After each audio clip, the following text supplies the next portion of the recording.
I'd like to talk about the provincial and federal debt. I think it's a more serious thing than people recognize, and I don't think there's a very good appreciation for how much it is and what the trend is, whether it's trending upwards or trending down. In BC, it's about $8,000 per capita, and at the federal level, it's about $14,000 per capita. But because the debt, generally speaking, is going up rather than down, the politicians prefer to talk about it in aggregate, in billions of dollars. And of course, people are not able to comprehend what billions of dollars mean. It's only when you get it down to what the debt is on a per capita basis. 8,000 in the case of BC, and for a family of four, you're looking at $32,000 per family. At the federal level, at $14,000 per individual, you're looking at about $56,000 per family. And if you talk about it in those terms, then I think people can get a better appreciation for what that debt is. The other thing is, well, I spent some time in Saskatchewan. I was with the Department of Finance in Saskatchewan. It was actually my very first job. And this goes back 40 to 45 years ago.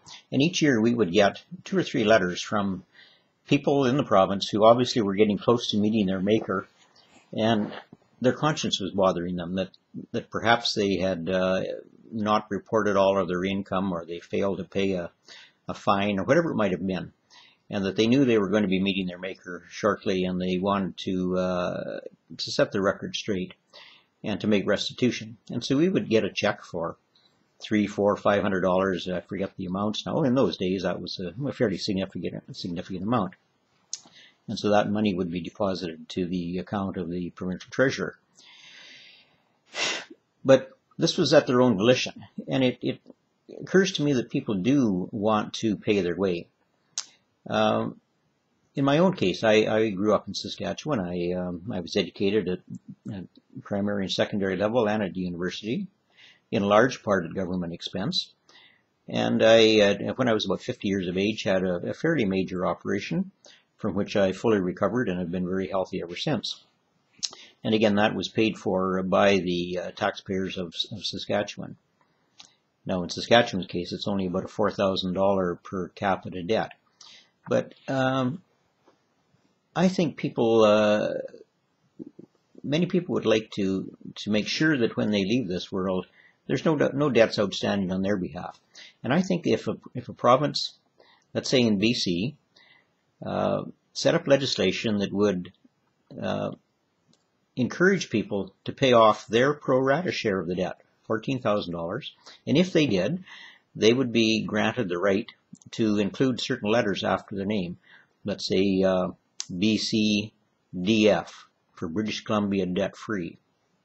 So that in their obituary or on their tombstone, they would be able to inform their friends and neighbors and their family that they left this world with no debts hanging over their head, that they paid their way in this world. And I suspect there would be more people than you think would be prepared to make this payment. There's 2 parts to it. One is that, it would presumably make some contribution to, in fact, paying down the debt. But the other part of it, and I think maybe even more important, is that there would be a better appreciation on the part of the public about how much debt we have. And so that if an issue comes up about whether there should or shouldn't be taxes, like the GST as an example, people would be able to relate the reasons and the why we need to bring in a tax like this to make sure that our debt is under control and that over time we're paying it down. And so I think this is something which provinces should consider, and the federal government should consider. And I suspect there would be a greater participation in this program than most people think. Generally, people don't think people are prepared to voluntarily make payments to government. But I suspect that you would find there's more of this than you might think. And I suspect, again, my bias is showing here perhaps, but I suspect that in a province like Saskatchewan, you would get a bigger proportion of people paying off their debt than you would in some of the other provinces. And I'll maybe get into in some future video to explain why, the rationale or the reasons why I think that.